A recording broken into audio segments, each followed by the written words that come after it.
Side खबरों के लिए सब्सक्राइब करें फ्लेम मीडिया और उसके बाद बेल आइकन को प्रेस करें ताकि सबसे पहले आपको मिले एक्सक्लूसिव खबरें।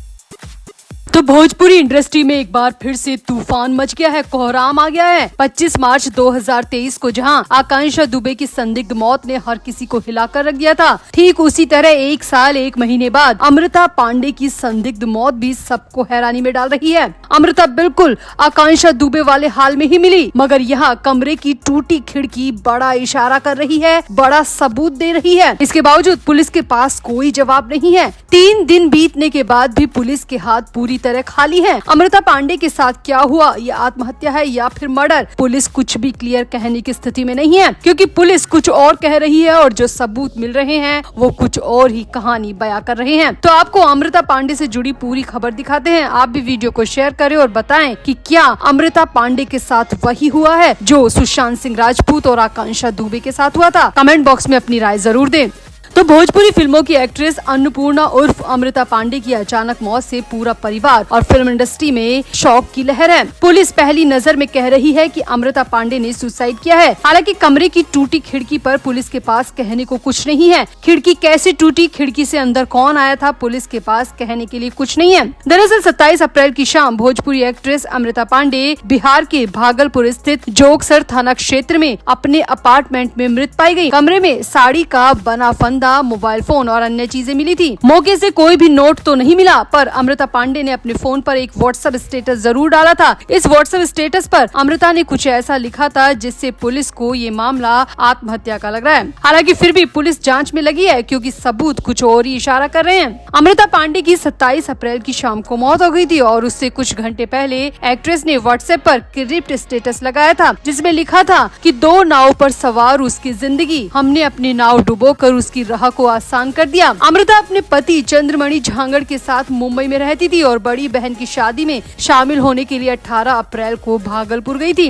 बाद में पति तो वापस मुंबई लौट गए, लेकिन अमृता वहीं पर रुक गई। हालांकि मौत से 1 रात पहले अमृता पार्टी करते नजर आई थी। अपने फ्रेंड्स और परिवार के साथ बेहद खुश दिख रही थी। अब अगर कोई इतना खुश है तो वो फिर खुद को क्यों मारेगा, और खुद को नहीं मारा तो अमृता के साथ क्या हुआ, इस सवाल का जवाब पुलिस को तलाशना है। हालांकि एक थ्योरी ये भी कही जा रही है कि अमृता पांडे डिप्रेशन से जूझ रही थी और उनका इलाज भी चल रहा था। सेम यही थ्योरी सुशांत सिंह राजपूत के लिए भी कही गई थी। सेम यही थ्योरी आकांक्षा दुबे और जिया खान के लिए भी कही गई थी। हालांकि कुछ दोस्तों का कहना है कि अमृता अपने करियर को लेकर जरूर परेशान थी, लेकिन इतनी भी परेशान नहीं थी कि वो खुद को खत्म कर ले। परिवार ने भी दबी जुबान में मौत के पीछे साजिश की आशंका जाहिर की है। हालांकि इस मामले में अभी तक अमृता के परिवार या पति का कोई भी आधिकारिक बयान सामने नहीं आया। वहीं लोकल पुलिस का कहना है कि इस मामले की उच्च स्तरीय जांच के आदेश दे दिए गए हैं, क्योंकि ये मामला पूरी तरह हाई प्रोफाइल है। इसीलिए एसपी ने एक विशेष टीम का भी गठन किया है जो कि इस पूरे मामले की जांच कर रही है। प्रोफेशनल फ्रंट की बात करें तो अमृता पांडे ने कई भोजपुरी फिल्मों के अलावा हिंदी फिल्मों, टीवी सीरियल और वेब सीरीज में भी काम किया था। वो खेसारी लाल यादव के साथ 2018 में फिल्म दीवानापन में नजर आई थी। वहीं आखिरी बार वो वेब सीरीज प्रतिशोध में भी नजर आई थी। अब अमृता की संदिग्ध मौत ने हर किसी को हिलाकर रख दिया है। कई सवालों के जवाब पुलिस को तलाशने हैं। ये सुसाइड है या मर्डर, ये सबसे बड़ा सवाल है। और अगर खुद को मारा है तो अमृता ने किस वजह से ये कदम उठाया, और अगर किसी और ने मारा है तो पुलिस को जल्द से जल्द गुनहगारों तक पहुंचना चाहिए। तो आपका अमृता पांडे की इस संदिग्ध मौत पर क्या कहना है? आप भी अपनी राय कमेंट बॉक्स में जरूर दें और वीडियो को भी शेयर करें।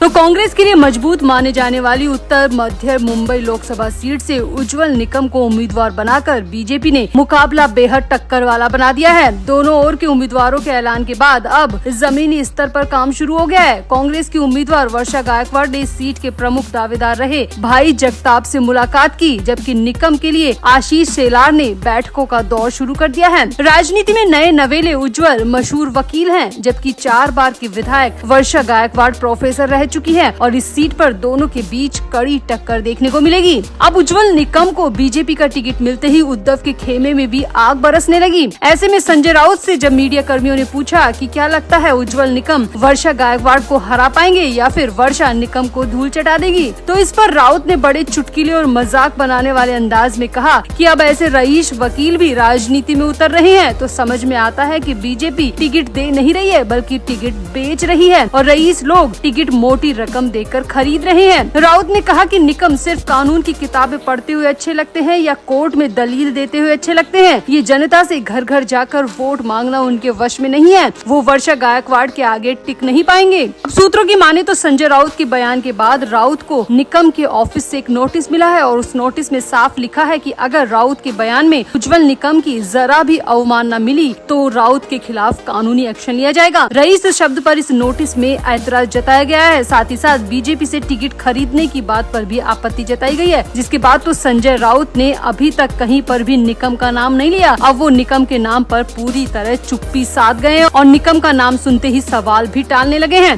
आपको यहाँ बता दें कि मुंबई नॉर्थ सेंट्रल सीट से बीजेपी प्रत्याशी उज्जवल निकम आखिर है कौन। तो उज्जवल निकम का जन्म महाराष्ट्र के जलगांव में हुआ था। उनके पिता का नाम देवराज जी निकम था। वो एक न्यायाधीश थे और बैरिस्टर भी रहे थे। विज्ञान से ग्रेजुएशन करने के बाद उज्जवल निकम ने जलगांव में KCE सोसाइटी के SR मनियार लॉ कॉलेज में लॉ किया। कानून की डिग्री हासिल करने के बाद उन्होंने मुंबई में प्रैक्टिस शुरू कर दी। 30 साल के करियर में उज्जवल निकम ने 628 आजीवन कारावास और 37 मृत्यु दंड दिलवाए हैं। उज्जवल निकम का बेटा अनिकेत निकम भी बॉम्बे हाई कोर्ट में एक क्रिमिनल लॉयर है। उज्जवल निकम पर साल 2017 में एक फिल्म भी बनी थी और उस फिल्म का नाम था आदेश पावर ऑफ लॉ। उज्जवल निकम ने 26/11 के मुंबई आतंकवादी हमले के दौरान गिरफ्तार किए गए आतंकवादी अजमल कसाब, गुलशन कुमार हत्या केस और शक्ति मिल्स गैंगरेप मामले में भी राज्य सरकार का पक्ष रखा था। उन्हें इसके लिए 2016 में पद्मश्री से भी सम्मानित किया गया था और लंबे समय से अटकलें थी कि निकम राजनीति में आ सकते हैं। जिस सीट से उन्हें बीजेपी ने उतारा है वहाँ उनका मुकाबला कांग्रेस की वर्षा गायकवाड़ से होगा। अब इस सीट का गणित क्या कहता है वो भी देख लीजिए। तो बांद्रा से कुर्ला चांदीवली तक फैली सीट में स्टार्स के घर तो हैं ही, साथ ही स्लम का भी बहुत बड़ा इलाका है। 2019 में बीजेपी की पूनम महाजन 4,86,000 वोट पाकर जीती थी। वहीं कांग्रेस की प्रिया दत्त को 3,56,000 वोट मिले थे। वहीं 2009 में इस सीट पर चर्चित वकील महेश जेठ मनाली को कांग्रेस की प्रिया दत्त ने हराया था। तो ऐसे में इस सीट पर कड़ी और बड़ी टक्कर देखने को मिलेगी, ये तय हो चुका है। अब लड़ाई वर्षा गायकवाड़ और उज्जवल निकम के बीच है, लेकिन संजय राउत अपनी बयानबाजी से बाज नहीं आ रहे हैं। लेकिन अब उज्जवल निकम के कानूनी फटकार के बाद संजय राउत बिल्कुल चुप बैठ चुके हैं। तो आपको क्या लगता है, क्या इस सीट पे वाकई में मुकाबला बेहद टक्कर वाला देखने को मिलेगा? कौन जीत सकता है, कौन हार जाएगा? आप भी अपनी राय कमेंट बॉक्स में जरूर दें और वीडियो को भी शेयर करें।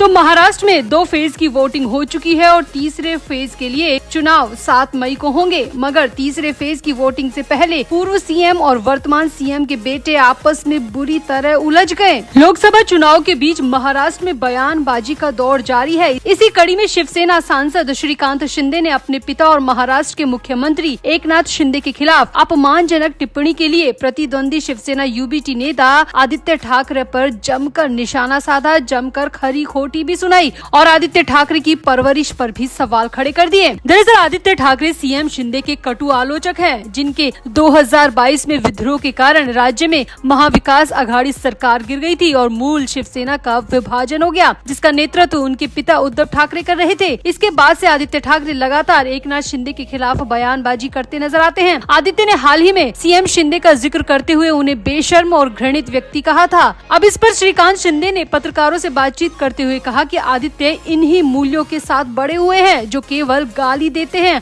और विरोधियों को बुरा भला कहते हैं।